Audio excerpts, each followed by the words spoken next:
G'day Grit Nation, Brant, Garvey here, and welcome to episode 4 of Daily Grit Live, where I chat to the world's grittiest, inspiring, and motivated people. Let's chat with today's featured guest, Julia Wheeler. Are you ready to get gritty, Julia? Totally. Awesome. So Julia Wheeler is a good friend of mine. She took photos of our wedding. She also took photos of me when I first started out on my journey to try and get to Rio. She works all around the world on amazing projects, but more recently, she's gotten into the world of freediving, currently ranked 12th in the world and can hold her breath for 4.5 minutes. Yes, that's right, 4.5 freaking minutes. Now, Julia, if I've missed any pieces, can you fill in the gaps? No, that sounds good. I was ranked, I came 12th overall in the recent freediving world championships, which took place in the Caribbean in Roatan a few months ago. So I've been in the sport, competing in the sport for 10 months, and I accidentally fell into freediving when I went to photograph the Australian championships last year in December 2016. And some of my friends said, just have a go, give it a go. And I thought, okay, I'll just do it. And I came third. So, yeah. And then I've just kind of continued on this role ever since. So, yeah. One of the questions that it was kind of off topic, but I wanted to ask, was not in my list of questions, is like when you're going down, how do you know how far you can go down and then still come back up? Because your 4.5 minute PB that you have, I'm sure is in a relaxed environment, not when you're actually competing in a freedive competition. Yeah, correct. How does that compare? What's the longest you've held your breath in competition?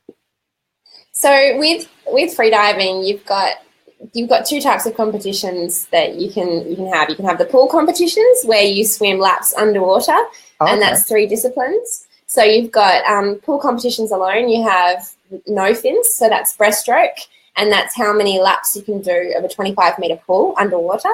And then you've got constant weight, so that's where you wear bifins or a monofin, and you swim 50-meter laps underwater, how many of those you can do. And then the third discipline is the static breath hold, where I can hold my breath for 4.5 minutes, remaining in a static position, face down in the water. And, I think the Australian record for the static breath hold is held by Amber Narissa Burke, and she can hold her breath for, I think, 6 minutes, just over 6 minutes, I think is a national record. Wow. And then with that competition, you have the wall, you hit the wall and then you go back. And then, so you have guidance of how many laps you're doing underwater.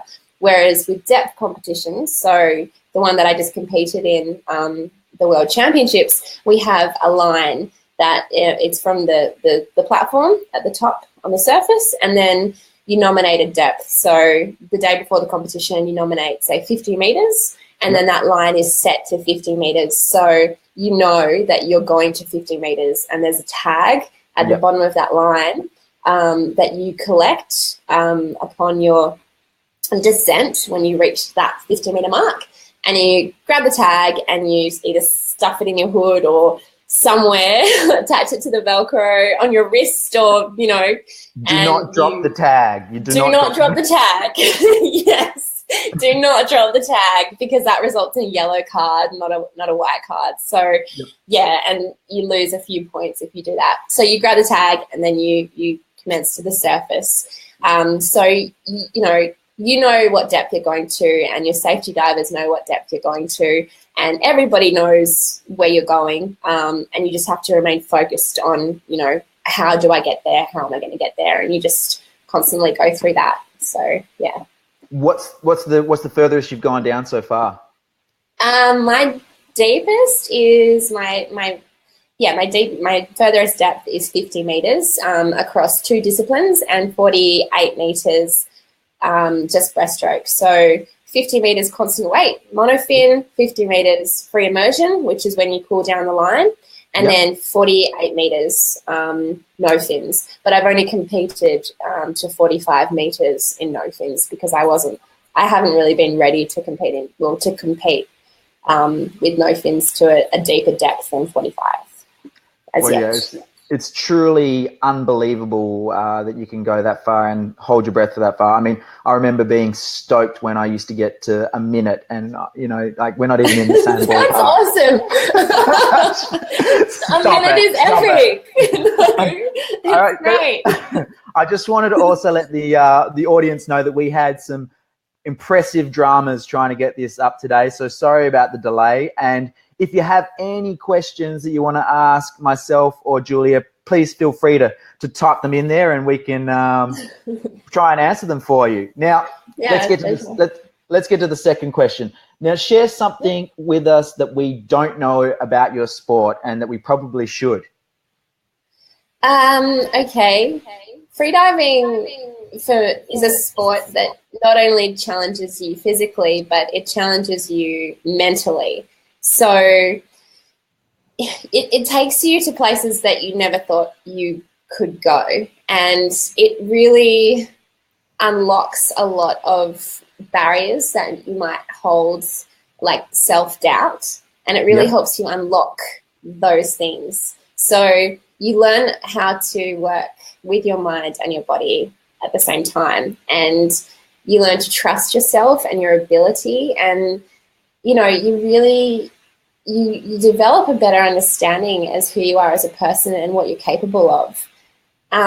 So it's not just a breath hold, and I don't do the sport just to hold my breath. I compete in the sport, and I love the sport because it challenges me every time I get in the water, every time I go, every time I submerge. I'm just, it's a new world. It's a new experience. It's always new and different. And I've definitely become a lot more centered and a lot more focused as a person. I've grown in myself from the sport. I've learned a lot more about myself from competing and challenging myself in this sport. So that's something that's pretty cool. It has a real edge about it that I guess you learn once you start competing, or once you start, exploring the sport itself. So it's a real internal exploration of who you are. It's not just I'm going to hold my breath for 4.5 minutes. You're constantly problem solving.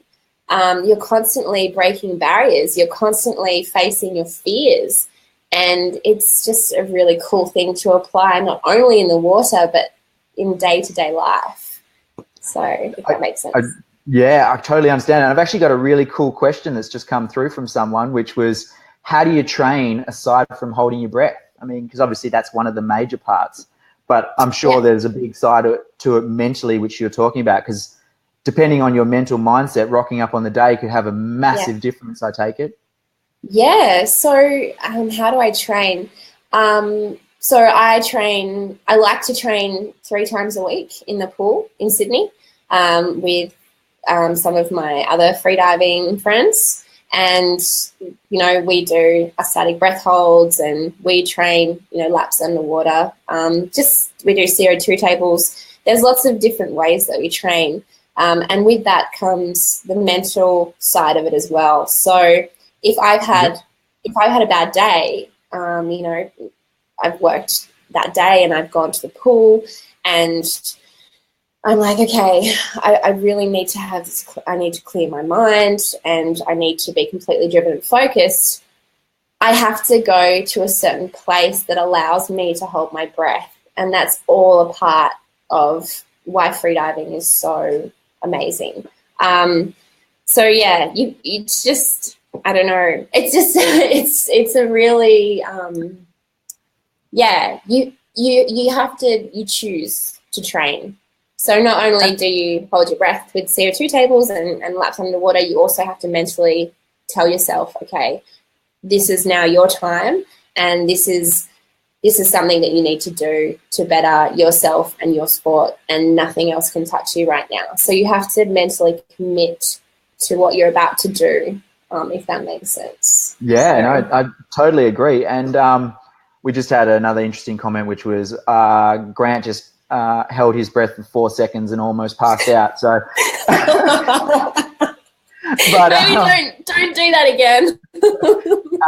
and Declan here wants to know how you overcome your initial fears when trying to do this sport, because I imagine that would have been a process. Definitely.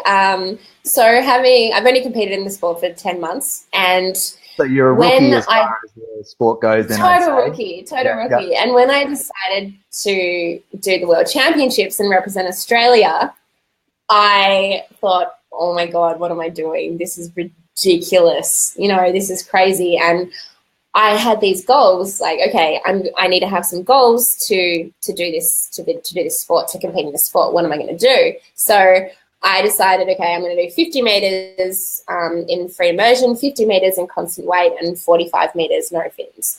And I'd only gone to I'd only gone to 40 meters once before. Yeah. And otherwise, I was comfortable at about 35 meters. So I had to add another 15 meters onto what I was doing at the time. Prepared for. Yeah, and I was so scared, and I was petrified because, oh my gosh, I went through a roller coaster of emotions. But at the end of the day, I'm really someone who gives 100% to what I commit to, and it's a journey, and I love the journey. So as scary as it was, I don't know. I mean, life's scary, you know, trying something new is always scary. And I find that really fascinating. As a person, that's what drives me to keep going. It's like, how far can I go? What can I learn? You know, what's around the corner? So definitely petrified, but I just went for it. You were competing against people that have been doing it for obviously a while. You were probably the only rookie there. I was one of the rookies for sure. I mean, we had Alexei Molchanov, who's the world's deepest competitive freediver. So he sits at 129 meters. Ridiculous. I know, and I watched him dive down to 126 meters along with Dave Mullins, who's another incredible diver from New Zealand. And then the females, like some of the best in the world were there, and they were just incredible to watch. And I was definitely a rookie, and it was very humbling watching their technique and watching them compete. And yeah, I learned a lot just from that experience, which gave me a lot of confidence as well. But I also kept kind of quiet and kept to myself and just stayed under the radar. Stayed under the radar, definitely. And you can let things get to you. You know, you can let yourself, you know, you can sometimes think, oh, I'm really intimidated by that person. But I wasn't there to prove anything to anyone. I was there for myself, and I was there to compete for myself and reach the goals that I wanted to reach for myself. So I just it was a very internal journey and really good one. Yeah, you did an amazing job. But now I want to hear about one of the more painful parts of it, which was, what was your biggest setback or failure along the way, and then how did you learn from it? Sure. So before we had World Championships, I think it was 5 days before World Championships, we had the Caribbean Cup. So the Caribbean Cup was a 3-day competition, which was something that the athletes could compete in as a warm-up before the World Championships, which was a 6-day event. So it was kind of like, you know, a little bit of a teaser, you know, preparation, you know. And I was going good. My training was going good. And my coach said to me before I nominated for one of my dives, so I nominated for free immersion and I received a white card. I nominated 48 meters.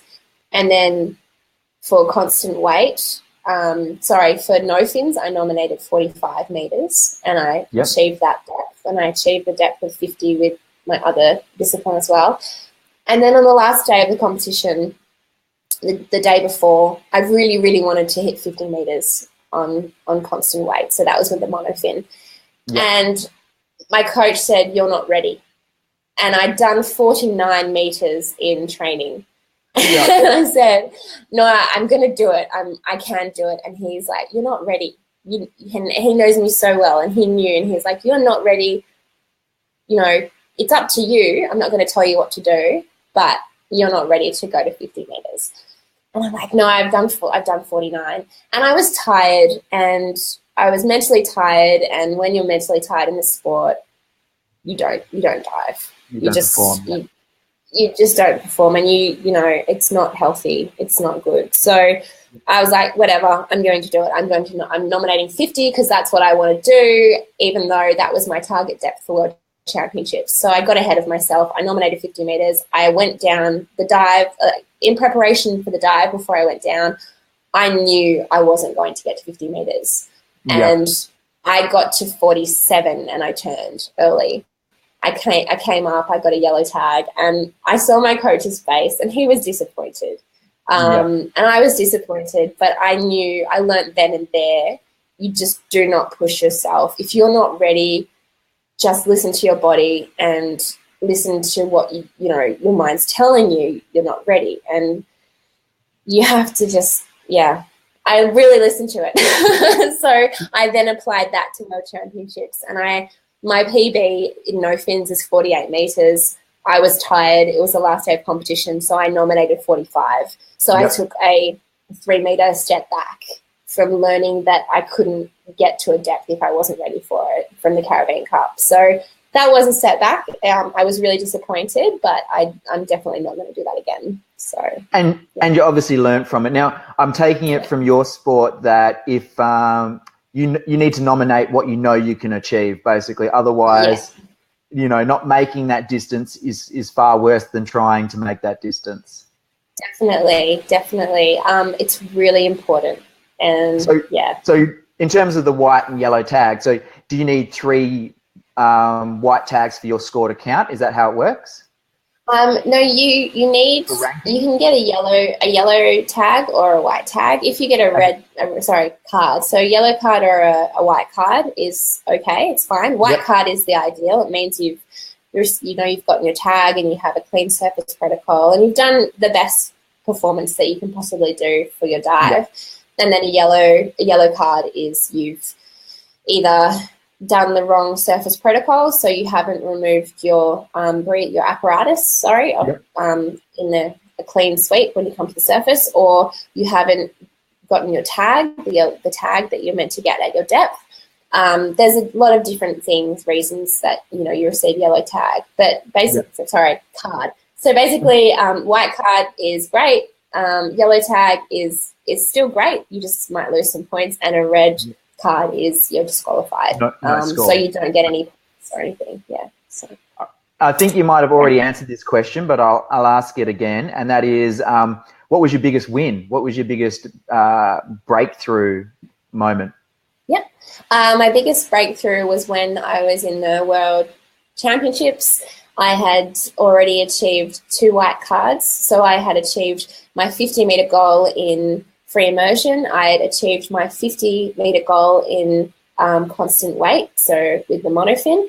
And when I surfaced from my 45-meter dive of no fins, I had achieved that goal as well. So I had achieved all of my goals that I'd made 3 months prior. I had achieved all of my white cards, and I had achieved the personal journey of getting there and making it happen. So when I surfaced and I had that when I surfaced and I had my tag and I received a white card, I was and it was the last dive, I was just ecstatic. I was so happy I can gotten there, and it was magic. So that was really awesome.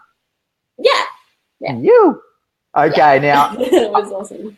I'm pretty sure this is the same answer in terms of what is it, the one thing that you are most passionate about today? The one thing that I'm passionate the most passionate about today? In my life, in my career. In your life, the one thing that you're most passionate about? Oh my gosh. I know that you're very passionate about the pollution side of things. I don't know if that's one of the things you're most passionate about, or if it's your freediving career.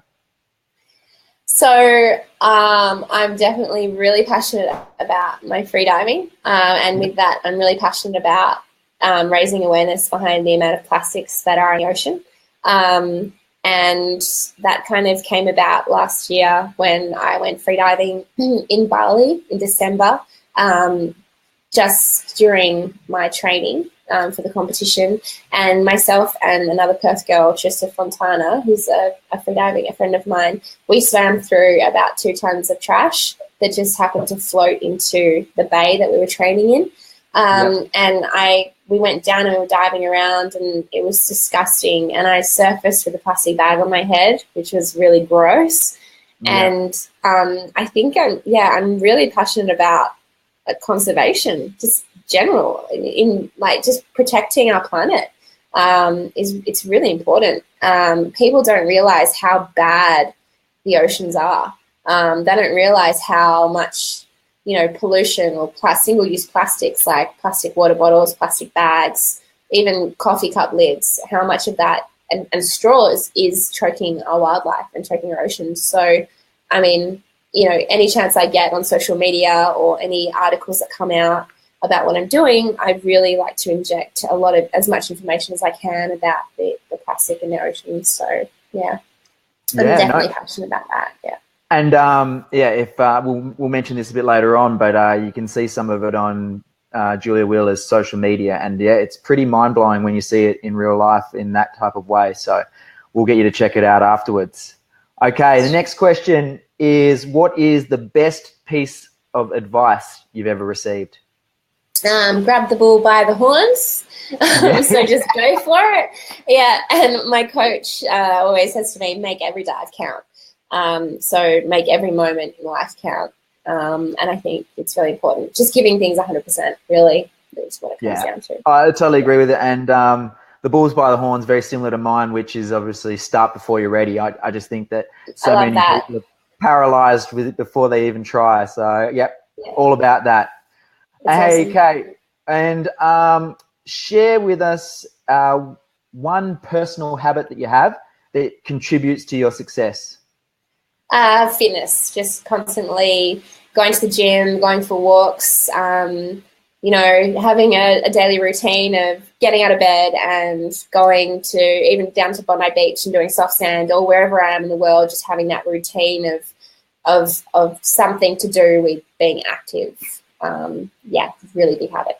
Totally agree. And it's always best to do it first thing in the morning rather than trying to fit it in the end of the day when you've got plenty of excuses not to. Yeah, okay. Definitely. Now, I've got my last question is to give us one key takeaway for the audience and the best way that they can connect with you. The best way they can connect with me, that is through my Instagram. So I am Julia Wheeler. That's her Instagram title, by the way, guys, at I am Julia Wheeler. And it is the most phenomenal Instagram I've ever seen. Me and my wife are just blown away. It's just such an amazing photography display of excellence. So definitely get behind it and check it out. And what's one key takeaway that you can give our viewers? Like life motto kind of thing? Yeah, or something that they can go implement. Yeah, something that you believe from what you do that they can take away. Never give up. Don't give up. If you have a dream or a goal, just work really, really hard at it and don't give up, and don't listen to people the people that don't believe in you. Just have enough confidence to believe in yourself, because you really can achieve anything you put your mind to. Never, ever, ever give up. And I've got, just on that note, Julia has actually been working on a project. How many years now, did you say? 4 years. Okay, and just share a little bit about it that you can, which you're allowed to share, and something that I will share in the future. It's been a passion project of Julia's, and it's shaping up to be something absolutely incredible. Take it away. So I've been working on a television show concept for the last 5 years, which is all about myself as a photojournalist, working behind the scenes of endangered species conservation. So I work with the people who rehabilitate and defend wildlife. So you've got anti-poaching groups and, veterinarians and people who are very hands-on in the field of endangered species conservation. So I go behind the scenes and interview them and help them with their work and photograph what they're doing. And yeah, I don't know, I guess I can't say too much more. It's really awesome and exciting. And we just finished the pilot recently. And yeah, just going to see what happens with that. That's perfect. Now, you guys, I'm sure as soon as you can, she'll be sharing some of that on social media. So by all means, start following her, then you'll be able to check it out. But Julia and this project truly is the definition of grit. She has spent 5 years and it has been incredibly difficult, but her ability to stay true to a long-term goal is the reason that this thing's finally going to get across the line. So give her all your support. Yes, it will. Positive vibes. You'll get it there. I know you will. Yeah, I will. Definitely. All right, Julia, thank you so much for your time, and thank you guys for tuning in. And until next Monday, stay gritty.